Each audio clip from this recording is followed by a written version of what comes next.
Welcome to Building Your Leader Brand. Today on the show, Bob is speaking with Brian Miller. If you're listening to this and you decide you're going to have 2 or 3 bullet points and then improvise your talk because you know your material, you know this topic, and you're going to be your authentic self, I will find you and I will haunt you. It's so disrespectful to audiences. It drives me crazy. You would never accept a surgeon who said, you know what, I know the body really well. I'm just going to go in and see what's wrong. I'm going to be my authentic surgeon self today. You're like, no, no, absolutely not. You better have a goddamn plan and know exactly what you're doing. And if something goes wrong, you know how to recover from it. I trust you to improvise, but you should have a plan. Hi there, and welcome back to Building Your Leader Brand. My name is Bob Gentle, and every week I speak to incredible people who share their secrets to building, marketing, and monetizing their expertise and the mindset you need for your business to grow and thrive. If you're new to the show, then while you have whatever device that is in your hand, take a breath, take a moment, and please do subscribe or follow whichever platform you're on. It's always a little different. Additionally, if you are vaguely interested in this show, you will probably love the Personal Brand Business Roadmap. 50 pages of everything you need to start, scale, or fix your expert business. Perhaps not everything. And this week, we're going to dig into something that I think is fundamentally important in building your expert brand, and that's speaking. And to help me navigate these, for me, terrifying waters, I'm thrilled to welcome Brian Miller. Brian, welcome to the show.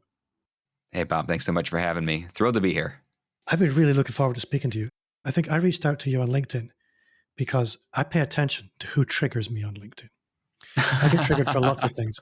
LinkedIn is a very triggering platform, but sometimes people trigger aspiration. You think, I like the way that guy looks. I like what he's talking about. And I sense he's got the keys to some dreams that I need to understand. Mm-hmm. So for the listener who's meeting you for the first time, can you maybe just tell us a little bit about who you are, where you are, and what it is you do? Yeah, so you know how really, really smart people like academics, researchers, engineers, scientists, even just industry leaders, really smart people often struggle to explain what they do and why it matters to normal people, to the rest of us? We solve that problem. So I'm the founder and principal consultant of a message design firm. We teach smart people how to explain their big ideas to the rest of us. So they might need to give TED-style talks, keynotes, pitches. They might need public buy-in or investors, but they need people to understand what they do and know how to talk about it so that they can go make a dent in the universe. So this is really important because I only work with expert business owners. There's a few weird exceptions. They're all smart people, but the problem with smart people is they know the importance of the parts. Yeah. And something I've been thinking a lot about recently is Lego.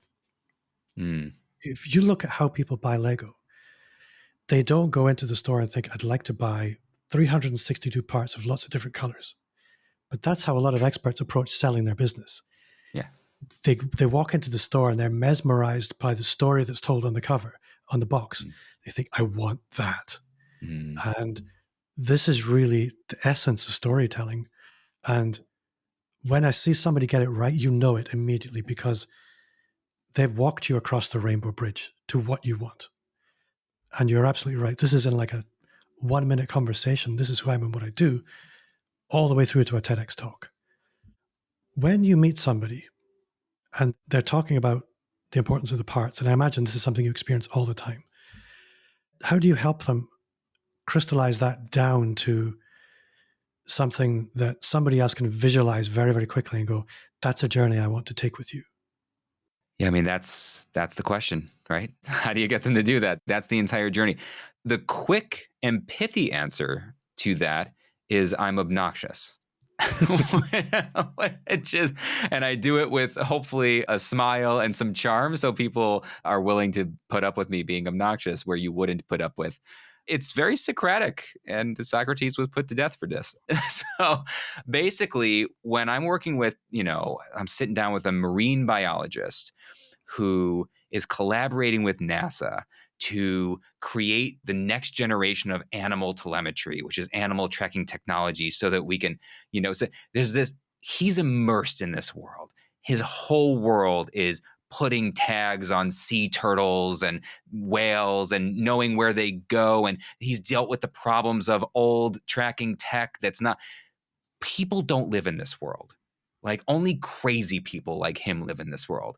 But the thing is, crazy people like him who are so smart and are working on stuff that matters so much, they just don't know how to explain why this matters to the rest of us, to the public, to politicians, to investors, whatever it is, right? And so the pithy answer is, when he talks for 20 minutes about how wonderful this new animal tracking technology is, my answer is basically, cool. Sounds like cool tech. So what? Why should I care? Right? Why should I care? Why should I, someone who is not like, I obviously like, yeah, save the whales, like save the sea turtles. That's all well and good. But like, you know, my kid, I need to make sure he gets on the bus today, and we've got mortgage payments. And did you hear what happened, you know, in the local whatever this week? Like people have normal lives and normal problems. So when you're that smart and working at the level of like social impact or environmental impact or the future of technology, stuff that's going to impact us 70 years from now, what you have to do is you have to start with the audience, the listener. That is the number one thing that we do, is we go, okay, but who are you talking to, right? Because if I said to you right now, send a text message, the first question you have to ask me is, to who?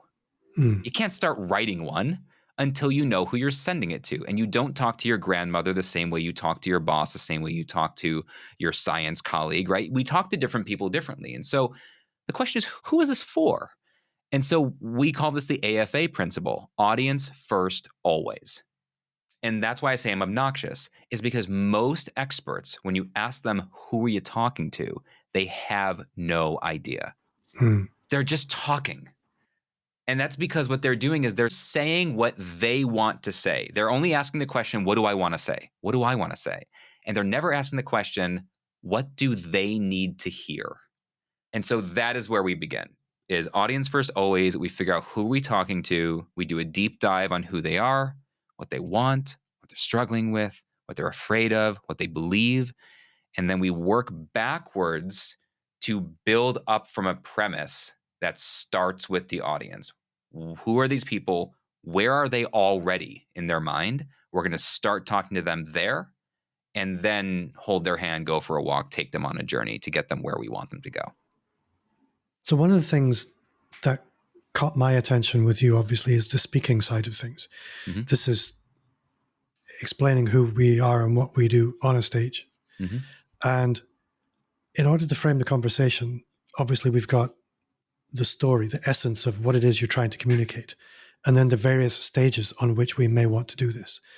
What proportion of your work, so to speak, is with people who want to do traditional, and there is no such thing as traditional speaking, but speaking on a stage in some way? Yeah, I would just call that keynote speaking. I call it, a keynote is, it's a very technical term. There's lots of different types of speeches. But when I say keynote, I mean you in a spotlight, either literally or metaphorically, in front of a room of people looking at you for 20 minutes or more, right? It's like shorter than 20 minutes. These are remarks or a TED talk, and these are not quite the same thing. But 20 to 60 minutes, everyone's eyes on you, and you're not set up for a workshop, right? We're not at round tables where you're going to have people doing exercises. So it's like people are just going to listen to you. It takes a tremendous amount of ego and confidence to say, all of you be quiet and listen to what I have to say for an hour, right? That's what we're talking about. That is a huge amount of our work, if not the bulk of our work, is working in environments like that, and in situations where experts are talking to non-experts. They might be experts in different areas, but not experts in the area that you are. That is where we focus. So there are lots of challenges when you decide that's a stage I want to stand on. Mm-hmm. One of the most frequent ones that I've seen and that I absolutely identify with is the unified theory of everything. If I'm going to stand up on a stage, people need to understand the big picture.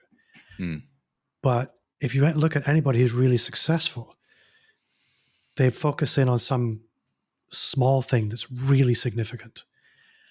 And I'm really interested in how you help somebody go from that crippling, overwhelming, but they need to understand the universe down to, no, they just need to understand how this planet orbits this moon, Yeah. or the other way around. It's more likely. Yeah.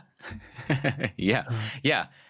That's exactly right. It is one of the primary issues that experts deal with when they go to give talks, which is they try to explain and convey every possible piece of information about what they do. Even folks who are not like nerdy scientists and academics, researchers, like industry leaders and folks who are just really passionate about a topic, they still try to do that. It's everybody's instinct. And the instinct is a generous one. It comes from generosity. It comes from, I want to deliver value. I want to make sure that I'm not wasting people's time. The problem is overwhelming people with information does waste their time because they simply cannot take it in. It's actually not, it feels like the instinct is generous, but it's actually a selfish thing to do. It's saying, I'm going to fire hose so much stuff at you that you're just going to shut down. Right. And like you get a scientist who spent 20 years understanding this stuff. And if they want to try to put all this stuff into an hour, I go, well, did it take you an hour to learn this? They're like, no, it took me 20 years. I'm like, okay, so like, what do you think the odds are that this group of people who are not trained in what you do are going to get it in an hour? And it's important to understand the purpose of a keynote speech, because this is, I think, where most people go wrong when they design them, is they actually don't know what a keynote is for. They think it's for sharing information. But it's not. If you ask any event planner or meeting professional or somebody who books speakers, whether they're paying or not, you don't have to get paid for this. If you ask the person who's in charge of putting speakers on a stage, what do you want? What would make this a huge win for you? Every single one of them has a version of the same answer. And it is, I want to hear people talking about this after the speech. I want to hear buzz in the cocktail hour, in the Slack channel, on the Monday morning meeting. If people are talking about this, that's a big win. And so what we do when we help our clients build keynotes is we work backwards from the goal that meeting professionals tell us is what they want. We go, the goal is to get people talking. If they're not talking, if there's no buzz, if there's no chatter, then the idea dies in the room. You have failed. You can get a standing ovation as a speaker and fail in the primary goal of why people brought you there. I see it all the time. I was just at an event where I was speaking alongside of industry legends, people who are properly household names, who've written the books, who have millions of followers. This was one of those events. It was a wild green room. And I was the least famous person on this roster by a long shot. Nobody has heard of me at this conference. I'm there because my name got passed and they needed one interesting person, whatever. So after day one of 8 famous, amazing, influential speakers, many of whom got standing ovations, had people screaming and doing jump kicks, I asked people as they were in the lobby, because I was going to be on day 2, I said over and over, I would ask somebody, what was your biggest takeaway from day 1? What did you learn? What are you going to use? And people would go, oh man, it was great. There was so much energy. I'm really inspired. I'm full of energy. And I'm like, right.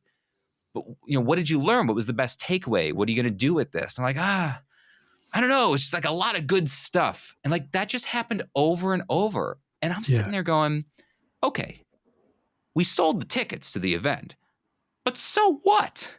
Like, what use was any of that? You know what I mean? And so I think there's different reasons that speakers are at events. If you're a famous speaker, your job is to sell the tickets. Your job is not actually to create buzz. But for most of us, we are not there to sell the tickets. I'm not famous enough to sell tickets. You probably aren't, and neither are your listeners, which means you're there to do something useful. And the way to be useful is to create conversation. And the only way to create conversation after the speech is if people decide to change their behavior as a result of the speech. So now you can feel us working backwards, right? Okay. Yeah. Goal is to get conversation. How do we get conversation? People have to change something about what they do or they think. Okay, how do we get people to change what they do or they think? And this is the process. We work backwards until eventually I over the years created a system that's designed to do this from the beginning. We're going to come to the system and stuff in a minute. I think one area I'd like to explore before we get into the weeds on how to actually take action on some of this. My assumption is a lot of people, when they come to work with you and your organization, they're self-motivated, they're confident, and they're ready to go. It's very easy to make that assumption. Mm-hmm. a lot of people, when they start thinking about speaking, there's all kinds of inner resistance. And another very common one is, but everybody's already talking about this, or there's nothing new in this. I don't feel like I'm the imposter syndrome side of things, I guess. You must encounter that. And I'm interested to hear on how you help people overcome this or operate despite it.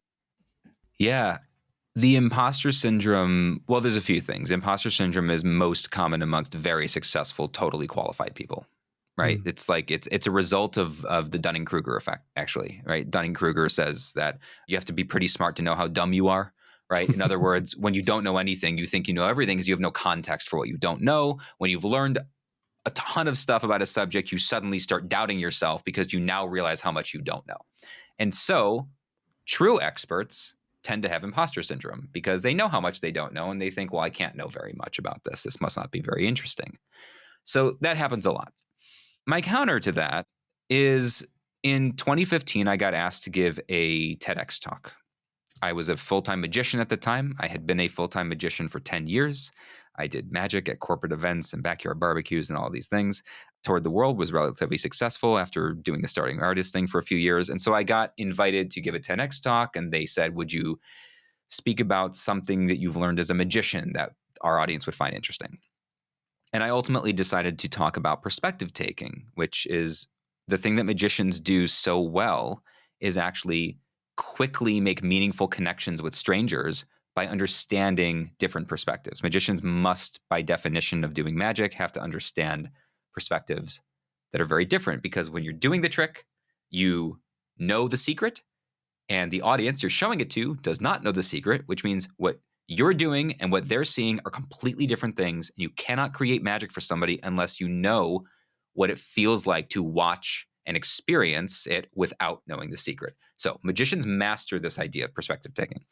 So I built my TEDx talk and I delivered it. And in that talk, I basically, ultimately, the takeaway was listen to understand, not just to respond or to reply. Now, Bob, this is not new. This advice has been in books for 100 years. It is a meme on the internet these days. Everyone I've ever met has heard this advice. That TEDx talk got 3.5 million views and launched me into fame in a very, very small corner of the internet. But it changed my life. So when people say, but this isn't that interesting, aren't already people talking about this? I go, yeah, a lot of people are already talking about this, but you're not. What do you have? What perspective, what story, what angle can you take that will make it feel new? When I say listen to understand, not to respond or to reply, if I just said that, it would be boring. But when I give my keynotes on human connection and people are paying $15,000, $20,000 to have me up there for 45 minutes, fundamentally giving advice that has existed forever, they're not paying because of the advice. They're paying because I'm able to deliver it with, here's how I came to understand this through being a professional magician. Here's the story of magic. Here's what I learned as a magician. And maybe you can take these insights into your work. It's the framing of it, not the thing itself, that helps people. It's somebody that can present information in a way that will engage and inspire action. Finally, hopefully. Yes. And what's worth commenting here is, to our earlier conversation about real experts, there are people that we work with, and you probably know them, who are actually on the cutting edge of something. They are actually doing innovative work that is genuinely new in some way. So one way to do it is what I did, which is, if you have something, maybe 100 people are already talking about it, but you can talk about it in the way through your stories, through your experience. But if you have something that's genuinely new, sometimes this is harder because people actually have no reference point for something innovative. Like what I mentioned, like animal telemetry, collaborating with NASA to save the ocean. There's no reference point in people's brains for this, which means we have to do a tremendous amount of context laying and scaffolding to start with something the audience is already familiar with and help build up their ability to understand why this new innovative tech is innovative, why it is useful. It is harder to do that, actually, than to talk about something people have heard of before in a slightly new way. I think alongside that, the one mark of a true expert for me is not necessarily somebody who transmits information, but somebody who will help you look at questions differently. A true expert asks better questions. Yes. And it's those better questions that will often lead to looking at that old information in new ways. Yes. One of my favorite phrases, we get the answers to the questions we ask. So Yes. let's make sure we're asking the right questions. I think that all the time, that we could come up with so many better solutions if we just asked better questions. If you ask, how do I make people care about animal telemetry? It's like you're probably going to give a bad talk, right? Because it's just a bad question, right? Because like they probably aren't. The question is, what do people care about that animal telemetry would be interesting to them, right? What do they already care about? And so for the reason I'm using this talk is it's about to hit YouTube. It's been chosen as an editor's pick. He gave it 6 months ago. It's a client I've been working with for a while. And we're very excited. It's about to come out and do wonderful things. So it's on my mind a lot. The framing of this talk about animal tracking and all this, ultimately, we built the talk up from the premise, we all want to protect things we care about. That was actually one of the first lines of the talk. We all want to protect things we care about. It's like, okay, you don't have to know jack about marine biology, NASA, satellites, animals, sea turtles. We all want to protect things we care about. And you do what you just did. If you're listening on audio, Bob just nodded when I said it. Every time I said it, he nodded actually instinctively. That's what we call a premise. A premise is something that you already take to be true, and I don't need to convince you of. If you don't start there, you immediately lose the audience. 99% of speakers lose the audience in the first 3 lines because they just don't start with something the audience, they're already saying things the audience doesn't fully agree with or it needs a case made for. It's amazing how fast. It's really interesting because I'm thinking back to every classical sales training course you ever go on. If it's a good one, the very first thing they'll say, and you know what I'm about to say because you know these principles better than I do. But the first thing you're taught to do in sales is give something the other person can agree with. Yeah. Because it sets a direction of travel psychologically. Yeah. Yeah. So we have to build up from it's the reason that theists and atheists should stop debating. It's just enough already. There's no fundamental premise they both agreed to on which a conversation could be had. The debate doesn't even make sense. And no way to prove either direction. Right. There's nothing that an atheist could say to a theist that would get them to go, yes, I already agree to that. We can have this conversation. There's no fundamental premise that works. Right. So, yeah. So I've got lots of books about public speaking, and they all give lots of advice. Coming from the perspective of premise, you have a book coming out sometime soon. The premise of which, right on the very front cover, I've got it written here, the 1-page keynote. 1 page, I'm sold. Tell me all about this.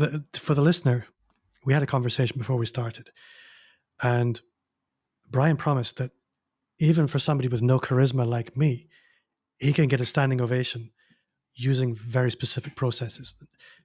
Bob wants to understand. So, Brian, what's this all about? What's coming?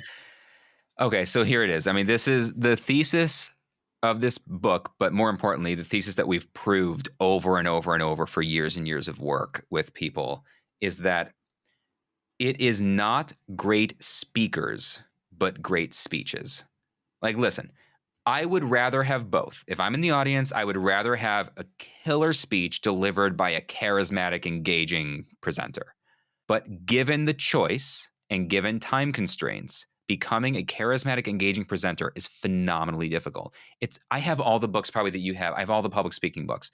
They're 90% weighted on presentation. They're always weighted on presentation and slides, like for whatever reason. Slides, just forget about slides. We'll deal with that some other time. But you don't need them. But, and if you're using them wrong. So, but they focus on presentation skills. But most people didn't spend 10 years as a magician. Most people haven't had acting training and don't have the time to do that. You know how hard it is? How many hours you have to spend to be on stage to become a great charismatic presenter? It's a lifetime pursuit. The people we work with don't have time for that. So when they go to like the standard presentation skills speaker coaches, it's just a tremendous waste. It just screws them up. If you're like, If you're not a good golfer, I'm not a good golfer, and you've ever decided, let me get one golf lesson, it's useless, man, because they'll give you all this stuff to do. Don't hold your wrist like that. Turn it this way. You make sure your thing, and then you go to the course and you cannot possibly implement that. You would need years of golf lessons and continuous support. So I think about presentation skills. It's like, yes, there are a couple of things that we work with our speakers on presentationally, but it is not the focus. Instead, focus on designing a speech that does the work itself. That if a speech were so good, so interesting, so captivating, that even if you said a bunch of times and you were kind of fidgety and whatever, if it was so captivating that the audience would want to know where it was going, would want to hear the conclusion, would want to hear the proof points, would want to know what they should do next, it wouldn't matter if you were charismatic, right? And so the whole idea of this book is this is a book on speech design. There's very few, if any, books that really do this and only do this. That's why I wrote the book. It's a gap in the market. It is how to design the speech from start to finish. And basically, the conceit of this is, I believe that a keynote speech is not a series of interesting points. I believe a keynote speech is a sequence of interesting answers to questions the audience is already asking. If I know what questions the audience is asking and I know the order they're asking them in, I simply have to answer those questions in the order they're asking them, and I will by definition be engaging. So from the book, obviously people can buy the book. Is there anything more in the book in terms of framework or things that it makes sense to explore just now? Because if there isn't, I have other questions. Oh, no. I'd talk about any of it. Yeah. If there were people at home thinking, okay, speaking, I'm going to bite this particular donkey in the ass and I'm going to say, yes, speaking. I'm going to buy Brian's book. What am I going to learn? What's the journey you take me through? That would be a good way of looking at it. Yeah, okay. So back to audience first always. So essentially, the very first question you have to ask yourself is, who is going to be in the seats? Who is this for? Who is the audience? And in order to build the premise of your speech, which is the very first thing we do, right? The first thing we build is the premise. In order to build that premise, you have to work backwards from who the audience is. And so there are 4 ways to build a premise, and here they are. You can build your premise up from a want, from a problem, from a belief, or from a fear. Want, problem, belief, fear, or a combination of those. So I'll take those one at a time if you want. Okay, want is the easiest to do. It is one that screws people up a lot, even though it's easy to do. When I say want, I mean, what does the audience want? But more importantly, what I mean is, what do they know that they want? Not what do you think that they need? What do they know that they want? It is a very different question. People are used to pretending like they know. Like, we imagine we know what people want because we're actually just going, this is what I want to say. So we're thinking this is what they need, right? But the question is this. So we'll go to the marine biologist, kind of example. You see this a lot. Somebody gets up on stage and they go, we got to save the whales. Is that what the audience wants? I know they should want that, but do they? Are the people that you're talking to at this event, at this conference, at this board meeting, whatever, are they waking up at 2 a.m., sweating, shaking? They open up Google and they're like, how do we save the whales? If they're not Googling for it in a, sweat-induced, whatever, if they're not Googling for it, they don't know that they want this. Even to the world of market, let's just abstract a little bit to the world of general marketing. Like, if you're listening to this, I call this the discover your inner goddess problem. So many of the Instagram coaches, over the last 15 years, they have this discover your inner goddess kind of language. It's very cute. It's very clever, but no one in history has woken up at 2 a.m. sweating and typed in, how do I discover my inner goddess? This is nonsense. People do type in things like, how do I confidently get my ideas heard in meetings? How do I make my boss listen to me? How do I ask my mom not to, call me every day? There's a lot of things that people mean when they say the salesy marketing, discover your inner goddess thing. It's those are things people actually want, and they know that they want them because they would search for them or ask for them, Google them. So the very first question for a want is, what does your audience know that they want? back to that example with the, animal tracking, it's like people want to protect things they care about. That's how we landed on that. It's like, well, everybody knows they want that. And I can scaffold up from that to one of the things that, sometimes we want to protect things, but they're moving. Like some things stand still, right? It's kind of easy to protect them. Like Mount Rushmore, we can protect it. It's just right there. We know where the rainforest is. The Mona Lisa, well, listen, maybe not a great example with the Louvre recently, but like, no, the Mona Lisa is behind glass. It's relatively straightforward. Stick it behind glass. It's not going anywhere.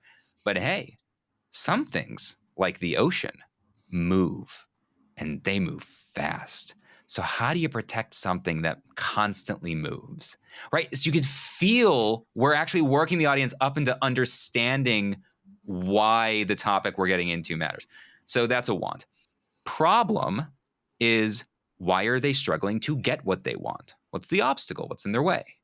And we could do a whole deep dive into different kinds of problems, but what's the obstacle? What's in their way? Could be external, right? Could be physical limitation in the world. Could be internal. Could be self-confidence. Could be something like that.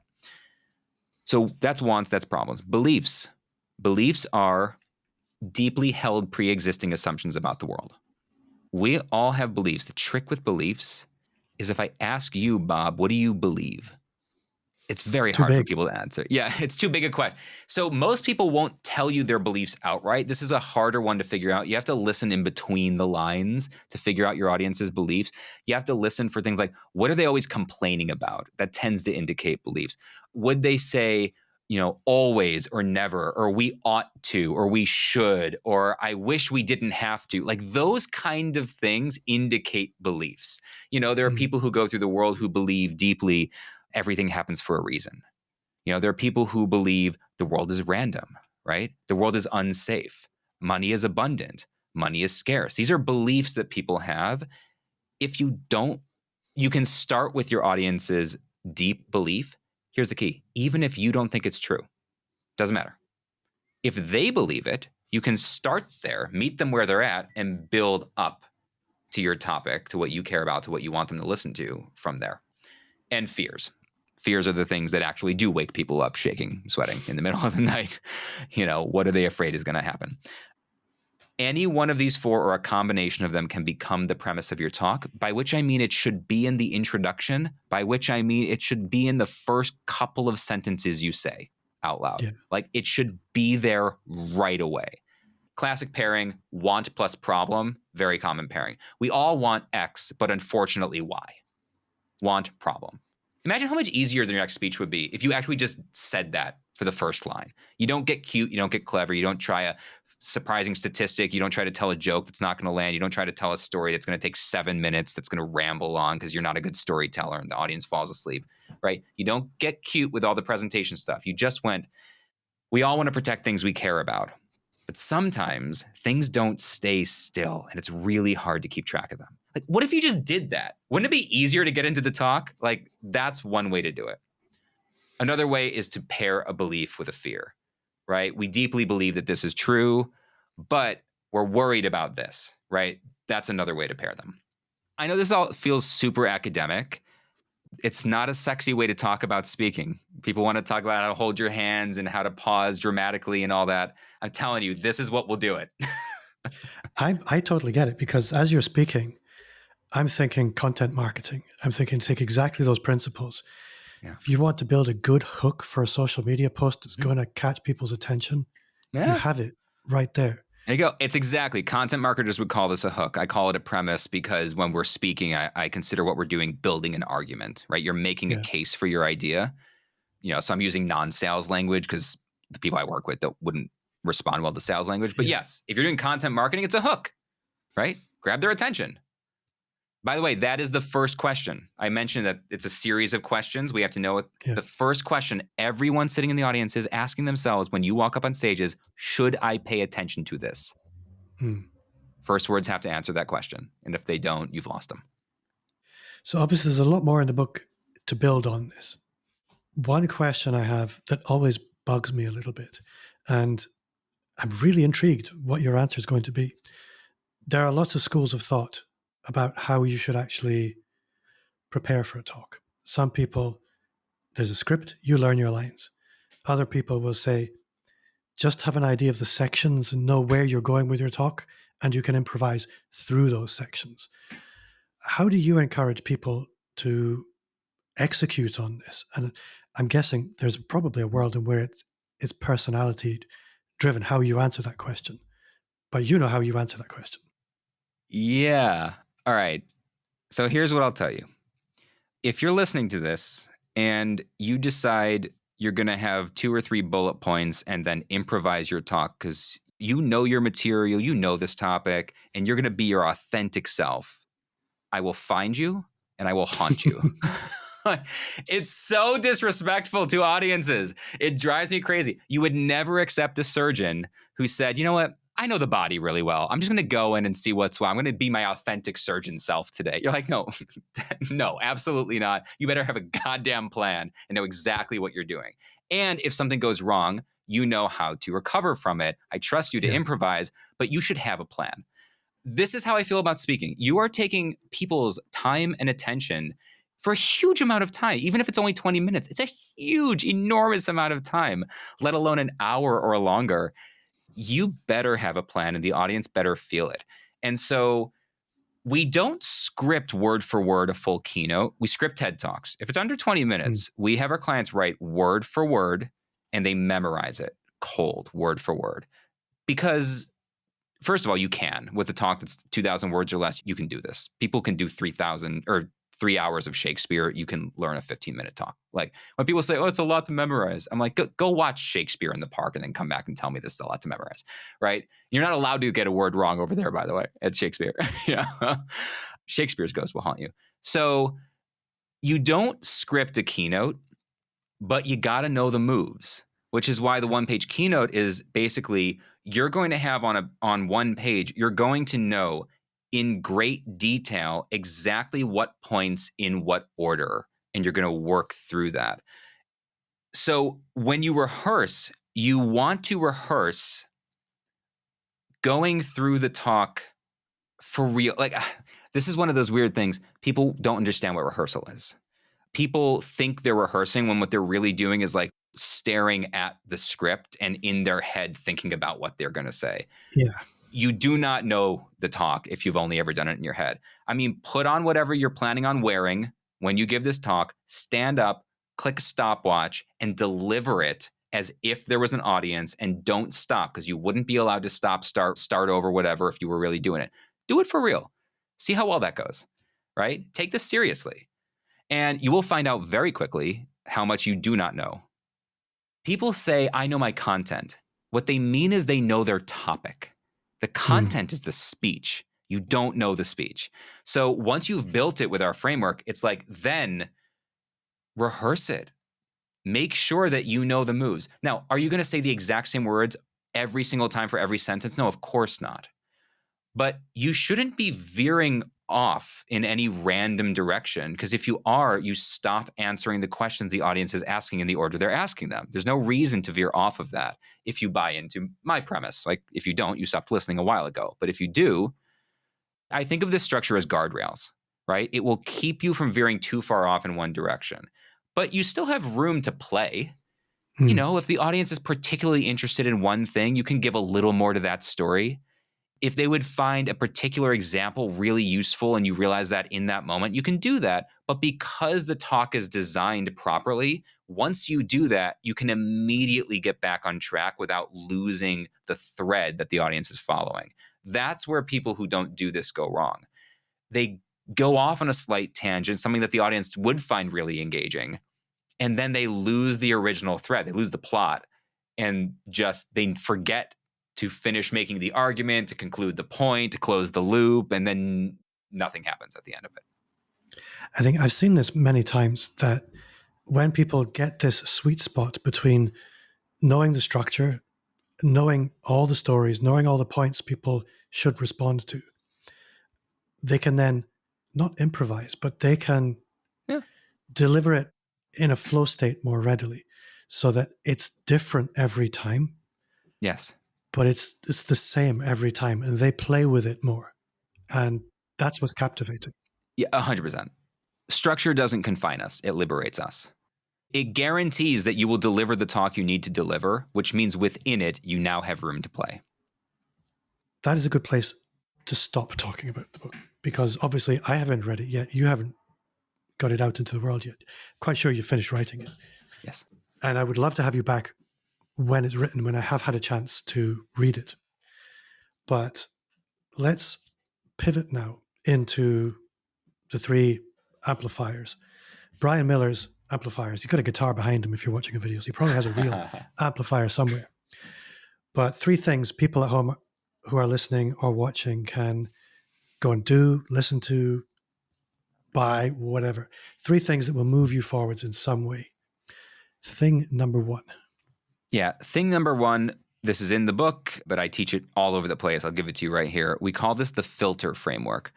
Before any piece of communication, whether it's a keynote or an email blast or even you're about to have an impromptu conversation with someone at a networking event, before any piece of communication, you should create a filter for yourself. This is for you. It's not external. It doesn't become a part of the script or the speech or the talk or whatever you're doing. And what I mean by this is a one sentence that tells you what you're about to talk about, who it's for, and why it matters. So those are the components, and here's how it works. It's something like for audience to achieve impact via action, right? For audience to achieve impact by action, right? So that tells who is it, who is it for, what is it, why does it matter, right? And so, for example, Bob, you can do this right here. Your own business. You're at a networking event. I'm going to put you on the spot. We can do it right here. You're at a networking event, and right before you walk in the room, you think to yourself, okay, every conversation I'm going to have, I want to make sure tonight that I stay on target. I don't veer off into crazy things because I'm here to make sure people know, how to talk about what I do on the other end of it. So for audience, who is your work for primarily? My work is for people in the expert space, entrepreneurs, executives, coaches, that kind of people. Great. So you could say experts, or if you knew that this room would respond better to the word entrepreneurs or business leaders, you would use something like that. So for entrepreneurs, I work with entrepreneurs to achieve impact. What's the outcome or the impact as a result of your work? They want to build, market, or monetize their personal brand. Great. So, I work with business leaders. I work with entrepreneurs to monetize their personal brand by doing what? What's the primary mechanism you use? The primary mechanism is building a personal brand that they can confidently amplify, finding ways to build the authority, and depending on who they are and what they do and where they are in that journey, specific paths to monetization. Okay. So this is great. This is why we do this. You actually gave me the same answer for impact and action, which happens a lot, which is you actually said, I help people build their personal brand. You said that as the impact, but then the action was I build their personal brands. So great. Let's say building the personal brand is the action. It's the gateway. It's the path to what? What are they helping a personal brand will help them do? I see what you mean. So greater impact, more money, and many other things I probably need to think through in order to articulate. Right. So first of all, you can see why this is a useful exercise. Yeah. It's one of those things where when I tell people this framework, like, oh, yeah, I've seen that. It's like a LinkedIn one-liner kind of thing. It's not. It's much more complex than that. We literally use this framework. This framework is the foundation of 2-day intensives we do with corporate level, and executives and things. Like we'll spend 16 hours with a room full of leaders just on this one sentence. It's incredibly useful. But you can do this. If you're doing it for your brand, like for your company, you should spend a good amount of time thinking. If you're doing it right before you make one LinkedIn post, spend an appropriate amount of time for that post. So like this post is for these people to achieve something by doing something. So you can do it at any level. This is in the book because we do this. We make every one of our clients develop this sentence for the speech they're going to give before we write a word of the speech. And it gives you a filter. So every time you're thinking about, should I tell this story? Should I include this point? What about this data? You run it through the filter. Does this thing you're thinking about putting in your speech immediately and obviously support this one-line filter? If not, it doesn't belong in this speech. That's why we call it a filter.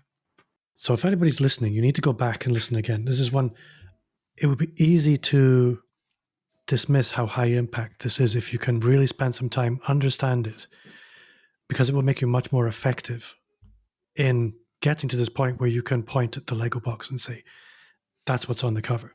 That's right. Thing number two. I want to pivot a little bit from the incredibly technical academic level speech design conversation we're having to a little bit more of just everybody who's listening to this is engaging in a world that is rapidly turning into, just AI generated slop and nonsense, whatever. I love AI. We use it, but blah, it's great. It's a great tool. But what is happening is, of course, the world has gotten exponentially noisier. It was noisy before AI, and now it's just insane. So people are really struggling to connect. They're struggling to connect at an interpersonal level, right? 2 out of 3 Americans report feeling lonely or isolated on a regular basis right now. And we're struggling to connect at the level of ideas as well. If you're a business owner trying to get people to understand your idea, it's very, very hard. So my second amplifier here is curiosity creates connection. Many of us struggle to connect with others because they're talking about things we don't immediately understand or find interesting. I don't know if you've been in a conversation with someone where, you go like, so what do you do? And they go, I'm an accountant. And you're like, I don't care. You know what I mean? I just like, especially if you're an accountant, like I immediately just don't care. Or someone's talking to me about how much they love fly fishing. And like, I'm an indoors guy. There's nothing about fishing that interests me. The problem is that instinct, I don't care or I'm not interested in that, immediately shuts down connection for most people. And it's causes you problems in business because people want to feel like you think they're interesting. And it causes problems in our interpersonal relationships because people want to feel valued, right? And seen and heard and all these things. So the question isn't, do I care about what they're talking about? The question is, why do they care about what they're talking about? And so if you ask the curiosity question instead, you go, I don't care about fly fishing, but I don't have to. I have to wonder why they do. And so I go, so tell me more about that. What is it that you love about fly fishing? And what might happen, and often does, is they'll tell you a story. They'll go, well, when I was 8 years old, my dad took me, and they'll go into something that indicates their values and beliefs. And as we talked about earlier, when it comes to message design, where do we connect with people? Often on values and beliefs. Yeah. You might not care about fly fishing, but if they care about it because it was a quiet moment with their dad who had a big impact on their life, I might go, you know what? My dad and I used to sit and listen to records, and like I might identify the same feeling even in a completely different space. I now connect with you as a human, even if I'm not interested in fly fishing. So curiosity creates connection. I love that. It's very, very clever. You can tell there's a magician in there. Thing number 3, amplifier number 3. Amplifier number 3 is simply a mantra. It's a mantra that I live by, and I think if more people lived by this, they would have an easier time in business and enjoy their lives more. And that is this: everything can be said clearly. If you take the time and make the effort and learn how. That's the point. If you treat that as a fact of the universe, if you treat that as a fundamental truth, everything can be said clearly. Whenever you find yourself rambling, when you watch people's eyes glaze over, when you're struggling to make sales, if you remember everything can be said clearly, it will pull you out of the temptation to go, it's them and not me, which is what most of us do. It feels very personal when people aren't getting it. And so we go, well, I'm just too smart for them, or this is too clever for them, or they're just not paying attention. It's so easy to do that. But if you go, everything can be said clearly. Okay, then I bear radical responsibility for my communication. Oh, so many people need to hear that. Brian, if people do want to hear a little bit more from you, if they want to find out more about you, tell me about your podcast for a moment. Yeah, this is a relatively new endeavor. It's called the Speaker Path Podcast. The program that we run for folks is called the Speaker Path Podcast. And it's me and my 2 lead consultants, Francisco Mafuz and Iwana Youngsma. She goes by Joe. The 3 of us, sometimes it's me, sometimes it's one of them, sometimes it's a combination or all of us. It's an exploration of the art and business of professional speaking, or speaking professionally. It's not necessarily for people who want to be paid speakers, although there's plenty for people like that to learn. It's for people who either want to or need to be in situations where they are speaking professionally. And it's a lot of these conversations. And Francisco is a story specialist. He's a renowned story specialist. And Joe, she's a presence and performance coach. And so the 3 of us agree on a lot of things, but we also don't agree on some things. Joe and I playfully debate the things that you and I talked about. I mean, she's presence and performance, what she does. So we debate the role of the design versus the performance, and in what situations does one matter more or the other. And Francisco and I often debate. He wants every speech to open with a story. You heard me earlier go, man, what if he just said the thing, right? Like, and we debate, should you open with a story? Should you open with the premise? So we actually have debates openly and publicly. We disagree with each other, and people can listen to us actually work through the incredibly humanness of building speeches and delivering speeches that work, because there is a science, but there's also an art. And if anybody's sitting at home on their sofa in their yacht, in their private jet, thinking, I think I might want to work with Brian, what does a great client look like for you? Great client for us is somebody who is either an expert in their field or a leader in their industry. And if you just flinched at the term expert, it's probably you, because the only true experts I know always flinch at that term for reasons we discussed earlier. If you're an expert in your field or a leader in your industry and you want to make a dent in the universe, you don't just want the work you do to impact the immediate people that it was designed for, but you actually want to send this into the future. You want it to spread beyond you, whether you're hoping to actually monetize this by getting, investors or whatever, or you simply need more public buy-in or support to get a groundswell for your mission. We do a ton of social impact work. We just last week won 2 Anthem Awards for speeches we designed, which is the Oscars of social impact. If you're that kind of person, and you want to make your ideas clear enough that people can take them and run with them, we're for you. And where can people connect with you? How can they find you? Or how do you like to be found? Yes. So personally, LinkedIn is my jam. You can find me, Brian Miller Speaks, on LinkedIn. But if you want to go check out our work and what we do as a company, it's clarityupconsulting.com. That does bring us to the end of another episode. If you're at home, you got this far, then I would gently welcome you to leave 5-star reviews. That's 5, count them, like the fingers on your hand. Again, you will love the Personal Brand Business Roadmap, 50 pages of everything you need to start, scale, or fix your expert business. And thank you at home for listening. And Brian, thank you so much for your time. Thanks so much for having me.